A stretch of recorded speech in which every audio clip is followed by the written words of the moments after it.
Listen. Do you hear it? Off in the distance. Tick-tock. Tick-tock. It's the passage of time, and there is nothing neither you nor I can do anything about it. This is Jim Duke. This is Guide for Gay Living on webtalkradio.net, and our topic today is aging. There's no question we live in a youth-oriented society. You open any magazine, you look at billboards and advertisements, and we're bombarded with images that say that youth and beauty is what matters. Oh, there's those small oases like AARP magazine, which actually show pictures of older Americans. But those are few and far between. The message, for the most part, is that to grow older in this society is to be marginalized. Well, if you're an older gay or bisexual man, that becomes even more so. How do you find other people willing to accept you, not just for your sexuality, but for your aging as well? My guest today is Rob Howard, who happens to be the president of Primetimers, a social organization that's devoted to helping older gay and bisexual men become less isolated in society. Rob, thank you so much for joining me today. I appreciate it. I have a question to start out. Your organization, Primetimers, focuses on older gay and bisexual men, and I thought for a starting point for us, let's talk about what is the definition of an older gay and bisexual man? Well, of course, the technical senior jargon would be if you're 50 or 55, then you're entering your senior years. I don't quite see it that way. I think people who feel that they are mature, who feel that they want to spend time with others that have similar life experience, and to be blunt, a little bit of the ageism of the LGBT community itself would suggest that Primetimers could incorporate anybody from 35 or 40 all the way up to 105. That's an interesting observation, isn't it, though, that at what point does someone become older? And it really is relative. Depending upon if you're 21, someone 35 certainly seems older. If you're 85, somebody 60 seems like a youngster. It depends on your perspective of it. That's entirely correct. Yeah, and I thought it was interesting that you threw out 50 to 55, and I've had these conversations with other people. At what point are you considered older? And that seems to be the consistent transition. That I guess the caveat there is that there are, in the sense of there being somebody for everybody, there are younger people in their 20s and 30s who are attracted to older men, and we have a lot of, I think what the straight community calls May-September couples. Mm-hmm. So that you've got people who are even, say, 19, 20, 21 taking care of their partner who is 80 or 85 and experiencing some of the health issues. But the vast majority of our membership is in the probably 50, 60, 70-year range. Okay. And then along with the chronological age, is it fair to say that an older gay man, or the perception of an older gay man, is somebody who is a bit established, mature, maybe either at the peak of his career or coming towards, facing towards retirement issues? Is that a total stereotype or somewhat accurate? I wouldn't say it's a stereotype. I think it's probably accurate. If you've been able to get established in your career, and many of us have, many Primetimers come from generally kind of middle class, corporate or business backgrounds, but we have everybody from truck drivers to retired attorneys, people running for Congress in their 60s. People who spent a good share of their life in pink-collar jobs because, let's face it, in the 50s and 60s, that's often all that was available to a gay man that was obviously gay. Mm-hmm. And what kinds of situations do folks in those age categories, in that age bracket, what are folks running up against? When you're an older gay or bisexual man in America, what are you facing? It kind of boils down to two or three things. One of them is something that is not just for gay seniors, but for all seniors, and that's as you get older, you often you start losing friends to death or illness or separation. You as a gay man, you may not have much of your family of birth left. Most of us don't have children, although that's changing. I, for example, have a 36-year-old son who's completely accepting of my sexuality, and so what happens is, to all senior people, you risk falling into loneliness, and if you're really lonely and you dwell on it, into depression. And it's almost epidemic among seniors in general, but I think older gay people are more prone to it because of those things that I mentioned. The second thing is, when you need health care, who are you going to talk to? As for the same reasons that affect the loneliness and depression, that it's difficult to think, how am I going to get care? I can't call on my family because they've disappeared, or I don't have children to rely on. So I have to rely on my friends, most of whom are the same age and in the same situation. So it presents a quandary as to how are you going to get health care in general. How do you get home care? How do you get medical services from a caring provider? And God forbid, if you end up in a long-term care facility, how are you going to be sure that you'll get sensitive and abuse-free treatment? Okay. Tied to that is, if you're looking for ways to continue living in your home, and most seniors want to continue living in their home for absolutely as long as possible. What's the availability of LGBT-friendly affordable housing? And there really isn't much of it. And then the last thing is the need for senior service organizations to understand the special needs of GLBT seniors and to help address those needs. And most of them, at least in some of the studies that I've seen quoted, although the times are changing, most of them will not even acknowledge that they have any gay clients. Yeah, especially if the question is never asked. You think that there's no one there. I know I've seen some statistics that talk about how the aging population, and that is for people over the age of 65. I forget what year it's coming up to be. It might be like 2019, but that at the current census, there will be more people over the age of 65 than there will be under the age of 18.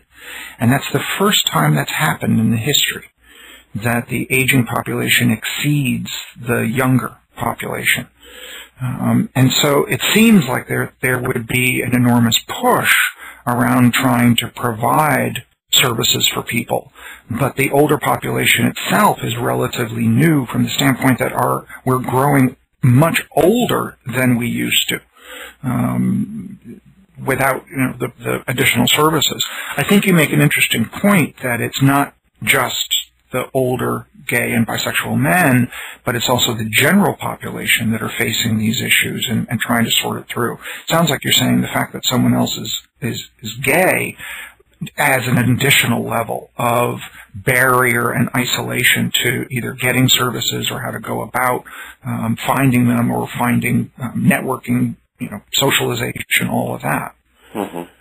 The statistics for LGBT seniors is pretty significant as well. I hadn't seen there'll be more people over 65 than there are under it in the U.S. in 2017, but right now there are about 3 million LGBT seniors in the U.S. by most reasonable estimates, and by 2030 there'll be between 5 and 7 million of us. And I don't really think the medical profession and the housing market are ready for for this tsunami of aging people in general, let alone how to deal with aging gay seniors. And I got to say, in our current political environment, where it looks like the budget's being balanced in part on the shoulders of seniors and the poor, not always two different people, that's going to deter being ready for all these senior people that need housing, that need health care, and so forth. And what's happening to folks now? I mean, folks who are in their 80s entering into nursing homes or long-term care facilities, and they happen to be gay. What tends to happen? I think what tends to happen, whether it's just a retirement community or assisted living or a long-term care facility or even receiving care at home, is that senior gay people are afraid to let their caregivers know that they're gay.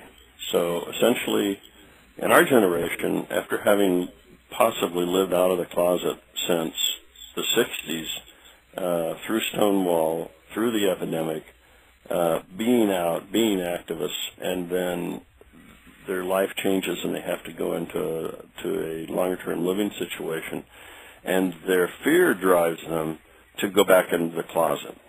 And what is the fear about? What are they afraid that's going to happen? The fear is rejection, discrimination, and worse, abuse at the hands of care providers. Okay. And people don't want to go back in the closet to receive fair and caring treatment. But, you know, a lot of people act, most people probably act, not so much on what is, but more on what are my beliefs about it. And if you believe you're going to be abused when you move into a nursing home, or when you seek medical care, or when you get somebody to come into your home to care for you, then you're going to be much less likely to seek out that care when you need it. And certainly, the first thing it addresses is your quality of life, which can go downhill pretty fast. And the second is that it could actually lead to a shorter life. Right. Well, you're also at a point in life where, depending upon your physical health, mental health, etc., you become increasingly vulnerable. And if you're conscious of that, if you're aware that you are physically vulnerable and being put into a nursing home type of situation, I think I can understand why someone would say, I'm not going to put myself out there and risk the potential of retribution and all the rest of that. Right. But it is sad to think that somebody who has been out all their life and unapologetic about their lives is driven back into the closet by fear. Yeah, well, I know many people who are in that boat. I have one close friend who's 82, who kind of compartmentalizes his life, and so that his close friends and the people in Primetimers know that he's gay, but his friends in an ethnic cultural club don't. You know, they just think he's this really sweet little old man. Yeah. But he leads a very active life. He goes to the gym virtually every day. He takes yoga to help with his arthritis. And this winter he had a heart attack. And the outpouring of support for him from his friends in the cultural club and from his friends at the gym and from his close friends, me and his probably his best friend is a straight man. You know, it was phenomenal, and he was out of the hospital in 2 days because he's in otherwise reasonably good health, and back over at the gym going through cardio rehab and looking forward to getting back into the yoga class. Good for him. There's still all these compartmentalized places. I'm sure the people at the gym have figured out that he's gay, but they don't talk about it. Right. And I do think that there is an age differentiation that hopefully will change over time. We saw in recent elections, I saw a poll that talked about how the people over the age of 65 were the least likely to have made a shift in their views about marriage equality, whereas younger people are far more accepting of it. That means that that's the peer group that somebody is in with when they're talking about, being in a nursing home or a retirement facility or any of those kinds of things, that they're in with that group who is holding on to a lot of old values and perceptions about what it means to be gay. But what strikes me is that somebody is sort of caught between a rock and a hard place. It's the vulnerability and the need to try to get the services that you need, at the same time the desire and want to be able to live your life and feeling you've got to make a difficult choice of saying, do I give in to the fear or do I risk the potential for retribution and abuse and all that sort of thing? Where's the line? How do you make your choice? Well, I don't know. And the other thing I didn't touch on, although this is true of people with any chronic illness or aging and, perhaps the onset of dementia and all, is that the whole issue of where do you live and how do you get health care and can you be sure that it will help sustain your life and keep a good quality of life is an immensely complex thing, and you're encountering it at an age where you're less equipped in many cases to approach those things. I mean, for example, when I was looking at what I needed to do to get on Medicare, the government has one of the best websites I've ever seen that helps you kind of get through it and see what's available. But when I looked, there were something like 26 service organizations that did both healthcare and Medicare, and 6 that are called Medicare Advantage, and 46 different Part D, which is the drug coverage. And how do you narrow those down? And how do you make this? It's extremely complex, and so as a result, we look to activists, whether in the senior community or the senior gay community or the gay community at large, to help us understand that. But our gay activists are doing phenomenal work on national issues. 19 states, have equal protection for LGBT people, and hopefully including gender equality.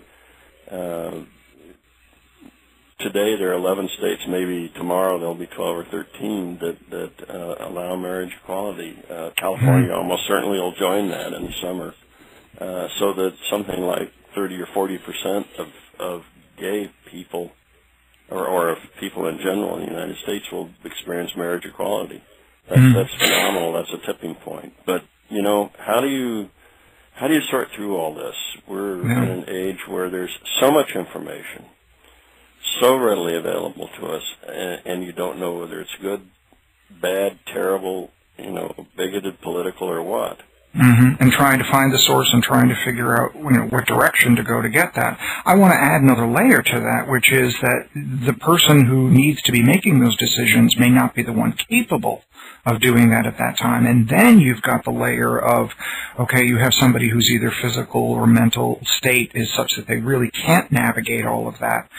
If they're estranged from their family, who may be, according to the state, identified as the people who have the capability of making those decisions, you've got an additional layer of vulnerability. You've got somebody who is, not able to make those decisions or unable to participate in the decision-making process. Again, it just seems that they're at somebody else's mercy. That's actually a good way to put it, because if in the eyes of the state, other than the 11, 12, 13 states that have marriage equality, family is paramount. If you have not made any other arrangements for who makes medical decisions for you when you can't, it's going to be somebody in your family. And let's say it's to use an Oklahoma example, you're here living in Oklahoma City as an out gay man, and your cousin that you haven't seen in 30 years, and the reason you haven't seen her is because she's anti-gay and lives out in the Panhandle, where people have, a little bit more conservative views even than the rest of the state. And so she's the person making the decision. Mm-hmm. And inheriting your property if you haven't spent literally thousands of dollars to make sure that you have named who you want to do your health care decisions, who makes your decisions under a living will or advance directive, who makes your decisions about paying your bills, selling your assets, and helping you find an accepting living situation. They aren't going to turn to your friends unless you've spent all the money to have those documents set up.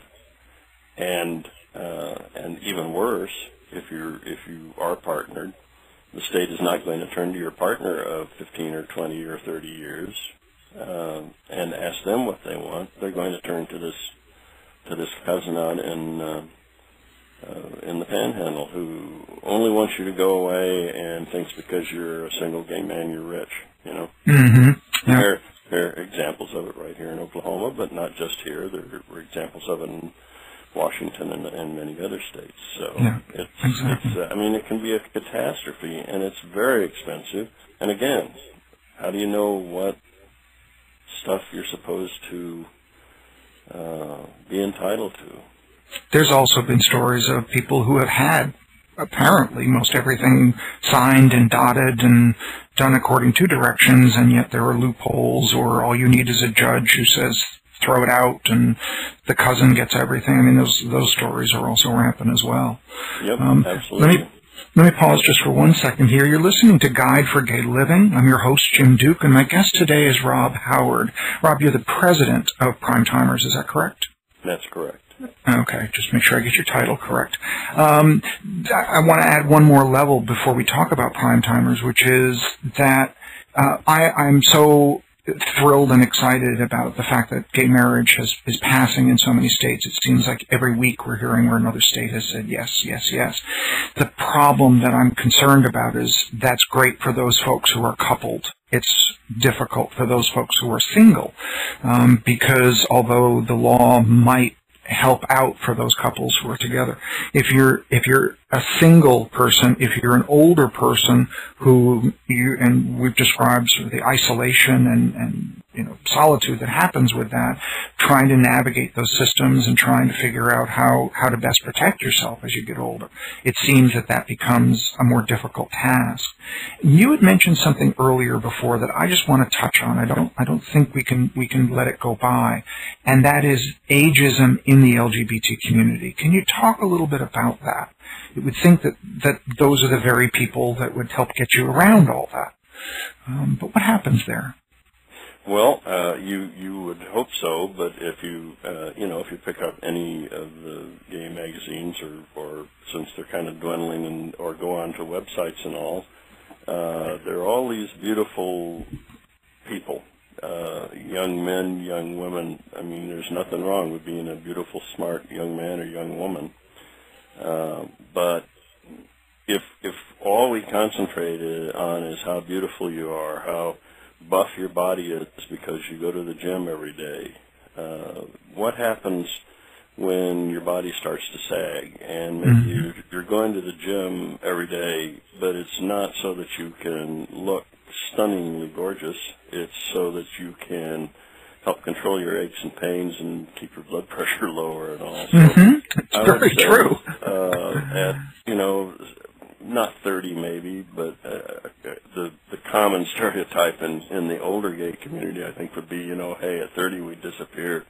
Many of us get coupled. We have a set of friends. We have, dinner parties. We get together with the friends. We hardly go to the bars. And younger people aren't going to talk to us at the bars anyway. And that is ageism too, and I'll address that in a moment. But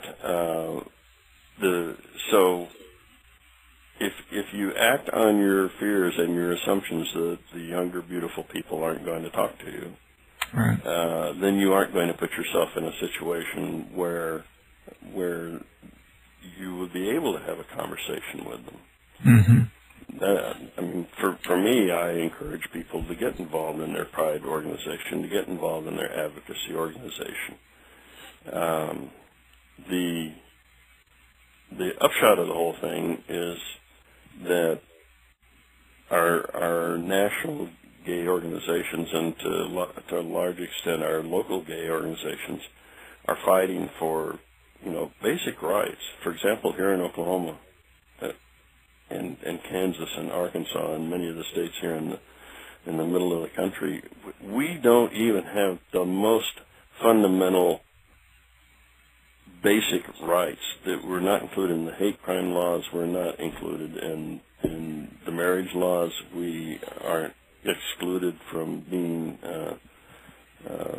discriminated against on the job. We can be fired for being gay. We can lose our housing for being gay, and so forth. That's the kind of things that in many, many states our advocacy organizations are working on, and they don't have time to address the cultural reality of ageism, where younger people may just say, well, they're a bunch of old guys, and I really don't want to hang around them. Mm-hmm. And this cuts both ways, because in organizations that I've been in, if you're older, say, than 65, unless you can contribute, significantly to the financial health of the organization, your issues aren't raised as much. But at the same time, you get a lot of middle-aged people who will not bring younger people onto the board because, well, they don't have any life experience. Right. Yeah. No, I'm glad you mentioned that. It does cut both ways. That's ageism, and it does cut both ways. And I think we as a community need to confront that, because it hurts us all. Yeah. I think one of the things that's changing about the views of older citizens, older members of the LGBT community, is visibility. We talked about that isolation, and that people don't go out to the bars because they don't feel comfortable there, they don't feel welcome there. The bars are disappearing. The online world seems to be the way to go now. But we are, I think, starting to see more and more older representation from certain, and I also want to mention this is not specific just to the LGBT community, but rather the young and beautiful are plastered everywhere on everything for advertising and sales and everything else. And it's that notion of, somehow you have to hold on to this, or you devalue as a person. My favorite line is, I am 58 years old and I am gay, and I refuse to apologize for either aspect of that sentence. Sorry, I'm not going to do it. And I do think that may change, especially as the population itself ages, as advertisers follow where the money is. If they see that there's an older population that has money to spend and they want to go after it, I think we're going to start seeing much more mature gay people represented in the magazines, represented in advertising, and that's really what seems to drive the views of culture. Is that to say, oh, gee, here's so-and-so. I'm trying to think of a celebrity right off my mind, and I'm afraid if I say somebody, they're going to say, wait a minute, I'm not older yet. Oh, yeah. And if you look to England, you see that there are a significant number of older gay men who are right out there, and everybody knows they're gay. Mostly because they've come out. Elton John is a perfect example. Stephen Fry is another one, and we have them too. You've got Ian McCullen and that whole group. It's not just the English, but I do think we are seeing Andy Cohen, who I think is into his late 40s, early 50s at this point. I forget which. Is somebody who has really been out there. Ellen DeGeneres. All these people, and they're all aging, and they're at the peaks of their careers. They're doing, or at least very high up. They may still have more peaks to go. Who knows? Yeah, absolutely. But Barney Frank is a great example of that. Yeah. The guy is a phenomenal expert on financing government. And, so he's retired. his loss from the Congress is not because we need more gay people in the Congress, which of course we do, but it's not because we've lost a gay member of Congress. It's because we've lost one of the most knowledgeable people about government finance that we have. Right. Mm-hmm. Okay, so we've got all these issues, all this stuff that folks are dealing with. So who is Woody Baldwin? Boyd? I forget the name now. Baldwin, yeah, Woody Baldwin. Yeah, who is Woody Baldwin, and what did he do?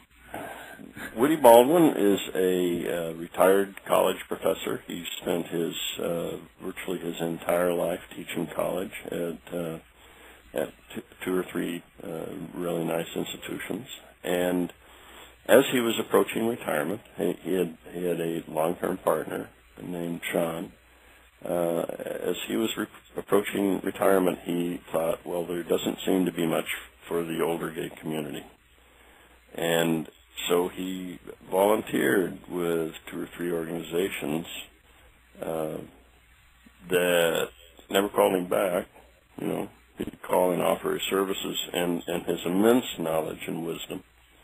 And they never called him back. And I don't know, they didn't think older guy could be a good volunteer, or they just discounted him because of his age, or they didn't know what to do with somebody who was now in his mid-60s. So in 1987, when Woody was 67 years old, he and Sean and a small group of other guys in Boston decided that they were going to see if there was interest in starting an organization for mature gay and bisexual men. And they put up flyers in the bars and ran small ads in some of the newspapers. And weren't sure, you know, they thought maybe they'd get 10 people. And hot August day, probably the hottest day of the year, 42 guys showed up. And that was the start of the Boston chapter of Primetimers. They chose the name Primetimers. And other people in other cities heard about it and were interested in starting chapters. And Woody, at that age, he was 67, same age as I am. You know, traveled around, did some advertising, lots of promotion, and built the organization from the ground up, so that now I've been president since 2011. I've lost count of the number of 20th anniversary celebrations I've been at, but I was really lucky to be able to go to the 25th anniversary of the Boston chapter last year in August, and other organizations that, you know, men's potluck group or whatever said, you know, hey, we hear about this organization, you know, maybe we should consider becoming a chapter. So the Denver chapter, for example, started as a different organization and joined Primetimers, and they celebrated their 25th anniversary a year or so ago. So we all at once in this time, and I don't think it was an accident. At that point, we're 18 years from Stonewall. We've started to gain some acceptance, at least in the medical community, and they no longer think that we're crazy. And we're in the midst of a phenomenal epidemic that it was a death sentence for our friends. So that, you know, I think a lot of people in our generation, after seeing so many of their friends die, needed some way to reestablish their social health and the fellowship that they had with other people. So I don't think it's an accident that it kind of exploded starting in 1987, but here we are 26 years later. And we have about 8,000 members in 76 chapters, mostly in the U.S. and Canada, but we have 2 chapters and one hoping to get started in Australia. We've got a chapter in Israel. We're hoping to get some chapters in European countries. We've got the beginnings of a chapter in Nairobi, Kenya, which is tricky because, it's tricky for them because it's illegal to be gay in Kenya. So you've really become international. And what a blossoming from an expectation of maybe 10 guys would show up at a meeting in Boston to now international. What's the mission? What is it that Primetimers is trying to achieve? Our mission is to provide a social and educational opportunity to mature gay and bisexual men. Mm-hmm. We don't define it we really don't define it beyond that.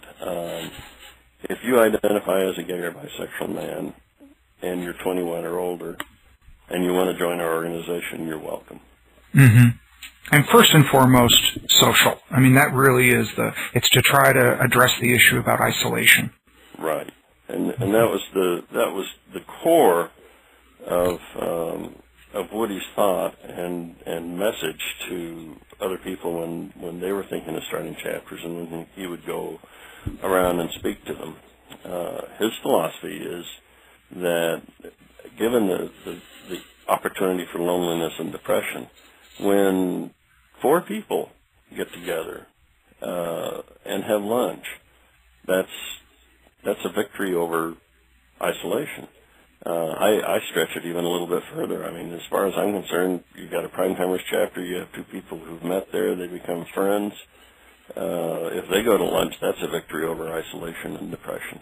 If 40 of us get together for an anniversary dinner, or 106 like in Boston last year for their 25th anniversary dinner. I just went to Charlotte and talked to their chapter for their dinner, and they had 86 people there. All of those are victories over loneliness and depression, and provides social opportunity, and that's something that we've been good at over the years. And no matter where we go from here for advocacy or working on some of these major issues that we talked about, that still has to be our core organizational principle, is that we want people to make friends and have a social life. In the educational field, our primary educational efforts are most chapters at their monthly meetings have guest speakers either every month or from time to time that talk about important issues like, your legal issues, what documents do you need. And our worldwide newsletter produces occasional, think pieces or whatever. For example, you're getting ready to sign up for Medicare, here's what you need to sort out. Okay, so some guidance, direction, and resources as well. Looking for housing, here's some opportunities. Unfortunately, I mean, I didn't really say it earlier, unfortunately there are gay housing opportunities, but most of them are just so darn expensive that unless you are wealthy, you don't, there's just no way that you could do it. There are other models that I think we need to embrace and see how we can expand that. Okay. And then what else within socialization? You've mentioned dinners and that sort of thing. What other types of things does it bring folks together for? Well, we have a biennial convention. This year it's in Columbus. So it's every 2 years. And that's an opportunity for anywhere from 350 to 500 or 600. We had 600 at the Palm Springs convention in 2011 to get together. We have regional events like Oklahoma City. Every Labor Day weekend there are about 230 guys from across the U.S. and Canada that come, and they come year after year. Not everybody comes every year, but it's as much to meet old friends, make new friends, and just live in a completely gay immersion environment where they might not be able to do that where they live. Because I think it's important to point out, not all of the men are single. Some may, in fact, still be married. That's correct. Okay. So this is an opportunity to really be themselves as well. And not just if they're married, but even if they're just in an isolated area, if they just don't have gay outlets wherever they are, it really is an opportunity for them to sort of be free for a little period of time and have to watch what they say and all the rest of it that goes with being in the closet. Some are still married. For the most part, I'm assuming their wives know, and they've just worked out an arrangement. Mm-hmm. One of our chapter presidents is married, and his wife's very supportive of his work and his chapter. So, in fact, she comes to some of the chapter events. Wow. Life takes strange turns, and you just kind of need to embrace it and go with it, you know. Mm-hmm. Yeah, and we work out relationships the way they are meant to work out. Is there also travel involved? That's another thing that we offer is many chapters, and the Primetimers worldwide offers cruises. We have 3 or 4 a year. I think there's one later this year doing a Panama Canal traverse, and the guys who organize that negotiate reasonable prices. So we've had groups anywhere from 40 to 100, 140 people on a cruise, and we find that looking at not all of our membership can afford things like that, but looking at the cost for the cruises we set up versus the cost for going on an all-gay cruise. Typically, the all-gay cruises cost a little bit more because they bring in entertainment and because it's going to be an all-gay cruise. I've never been on one of those. I've only been on ones where there's a group of gay men on a ship that is otherwise filled with straight people, and it's always worked out. I've never felt any pushback or attitude from the straight people. I think most people, when they realize that you're gay, start changing their attitudes about gays anyway. That's what happened to Senator Portman with his son coming out to him, and lots of other seniors, people who, oh, my grandson is gay. Barry Goldwater encountered that, Actually, I didn't agree with everything that he stood for, but he certainly became a kind of an outspoken advocate for gay rights. Yeah, it's much harder to discriminate against a group when you know someone individually. Yeah, absolutely. A friend of mine told the story of having done something similar, had gone on a straight cruise, that there was a group of gay people that were part of it. And he said one of the funniest things was by about the 4th or 5th night, they all sort of gathered in this disco area for dancing, and they held some sort of function for the gays so that they were late coming to it, and they showed up. And all the straight people are standing around going, "We've been waiting for you. You're the life of the party here." So it was a nice example of acceptance in that kind of environment. Stereotypical as it may be, we do throw better parties. But with the other piece that you mentioned that I like is that you said you recognize that there is a broad economic breadth between members of the group. There are those who may be able to afford to do something like a cruise, and then those that are not. And they're included as well, whether it's activities that might be local to them or of little or no cost, that sort of thing. I mean, you're really trying to bridge all that isolation also does not mean that every gay man who is at retirement age is wealthy. Absolutely. Most of them are not. Mm-hmm. Yeah.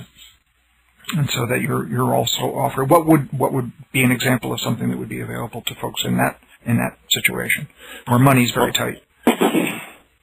Most chapters will have sometimes a weekly, sometimes a monthly lunch or something. They try to pick places where the prices are reasonable, or there's a menu that has a variety of prices. Here in Oklahoma City, we have a weekly dining out that has a constituency of, probably a core group of 6 or 7, or if they go to someplace really exciting, there might be 15 of them. And so we try to pick restaurants, some that are a little pricier, some that are less. But alternatively, we have a brunch on Saturday morning at a place where you can get a really pretty decent breakfast for about $5 or $6. Excellent. And both here in Oklahoma City and many other chapters if they have members that they know are financially disadvantaged, they'll make sure that they can attend dinners and things like that, like their annual dinner. If they can't pay for it, that's no big deal. That's nice. That's really helping each other out, which I think is really what it should be all about. It's nice to see. And each group operates independently, each state. I mean, there's one in pretty much every state now, right? And some states have more than one group. Well, except for this kind of big red blob in the center of the U.S. But oh, okay. But yeah, each chapter is autonomous. Okay. And so then the national group, which you're a president of the national group, what's sort of the relationship between you and the individual groups? We I think provide the glue that kind of holds them together. We have the conventions, which runs the business of the organization. The board of directors does it between conventions, but the budget is approved and the bylaws are approved by the presidents attending the convention and voting. We provide help to chapters in getting started. For example, we had one just last fall that started in Des Moines through the phenomenal work of the guys there. It's always got to be, the guys there, because we're spread out too thinly to be able to go and actually organize it for it, and it's always better to have local folks doing it anyway. But I went up to speak at their organizational meeting. They had 27 people show up, and they had used Facebook to communicate with everybody. We're trying to branch out into doing that as well. It's a whole social media world, isn't it?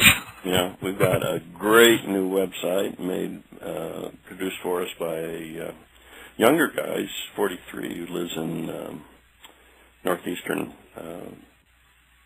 Ohio, and just a phenomenal contribution to the organization to get a website that's more 21st century. And we have the national newsletter, which has the educational programs and a lot of news about what other chapters are doing, which helps chapters say, hey, we could do that. And that's available either by print, which is hideously expensive, or free on the Internet if you have access to the Internet. But we offer both because we realize that among our membership there are a significant number of people who don't have computers or don't have ones that are capable of downloading a 700-800 gig, or not gig, kilobyte PDF file and looking at it on their computer, because their computer's like 8, 10, 12 years old and it just doesn't cut it anymore.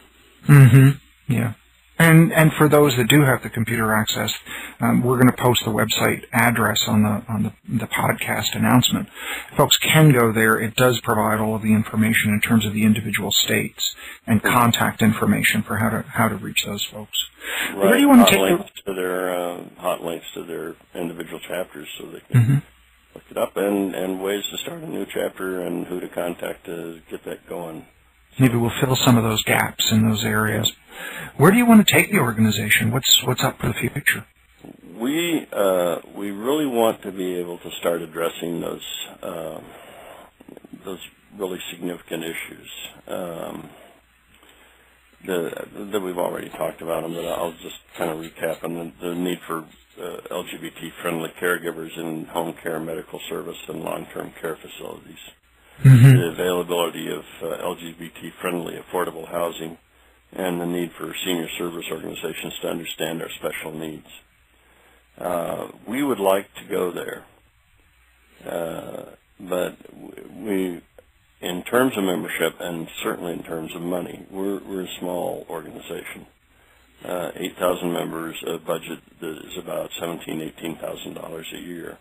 You receive at this point no funding. It's just individual. No funding at all. We're not to get into the jargon of the IRS, but we're organized as a social club, which means we don't have to pay taxes, but you can't make contributions to us and deduct them from your income tax.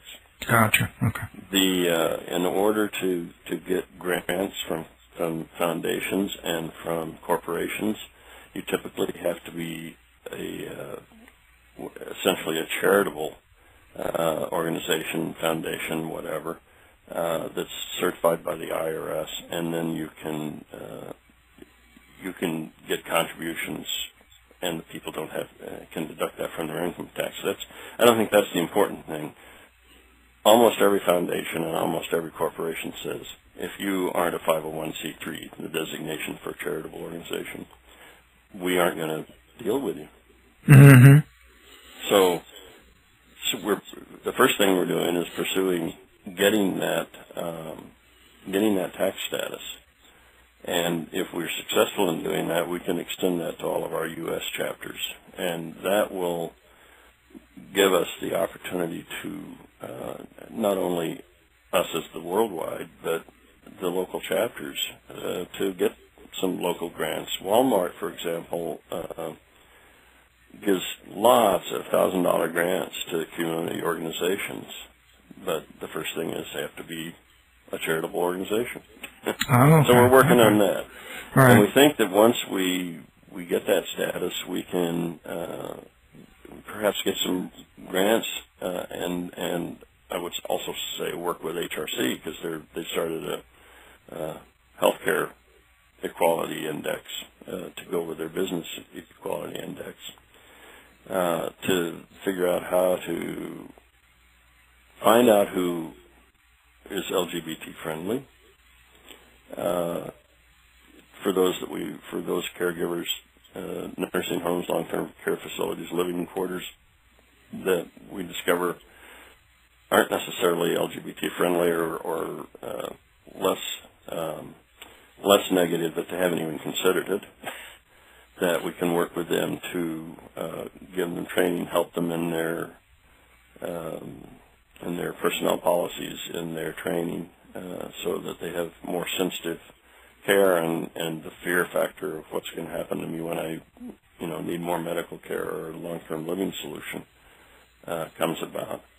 We would like to work with other organizations to find affordable housing, and there are some really good beginnings of projects that are trying to provide LGBT-friendly, affordable housing. Our chapter in Las Vegas, for example, because the Las Vegas housing market has collapsed, has targeted a neighborhood. It's not just the chapter, but it's the president of the chapter and several other people that he knows have targeted a general area where they want to kind of develop a neighborhood in Las Vegas, and because housing's incredibly cheap right now in Las Vegas, some people could actually go there and buy, or they could rent, whatever. I know there was talk of doing something similar to that in Palm Springs as well. And there was a development. I don't know if it ever went anywhere, but there was a development planned, Rainbow Retirement or something, that was specifically focused on the LGBT community. I don't know where they've gone with that. In Minneapolis, what was Spirit of Lakes United Church of Christ, which was the first all-gay congregation that was part of a mainstream denomination, has sold their property and worked with some neighborhood housing organizations.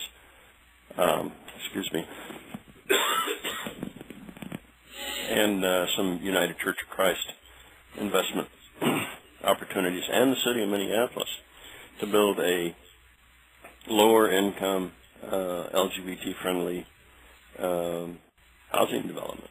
One of the things that strikes me is that there's a lot of organizational stuff that's happening. There's a recognized need. We've got a growing population. And certainly it seems like Primetimers is doing something pretty amazing as far as, from something 25 years ago to recognize here's a need and here's one way to fill it. I agree, and that's where we'd like to go. And the way to get there, needless to say, well, all of these things take money, and to generate more money, we need that change in tax status so that we can get grants to work on these problems. And we don't want to reinvent the wheel. If HRC or the gay organization within AARP is already doing it, or SAGE is doing it in a community. I think we can work with all those folks to come up with solutions and information for our constituency group, which is not just older gay men in the case of Primetimers, but older LGBT people, and that we can work together for a common cause, because all of these issues affect not only older gay men, but also older lesbian women and bisexuals who are aging and not quite sure, what, now where am I going, what's happening, and transgender people. All right.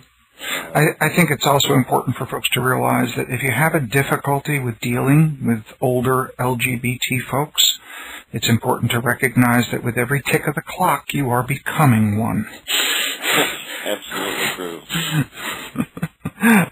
Rob, thank you so much for joining me today. This has been very interesting, both from understanding the needs of this particular demographic, but also what resources are available out there. And I would certainly encourage folks who are either interested in older gay and bisexual men, or who are themselves older gay and bisexual men, to check out Primetimers. Thank you very much for joining me. Thanks for the opportunity. I appreciate it.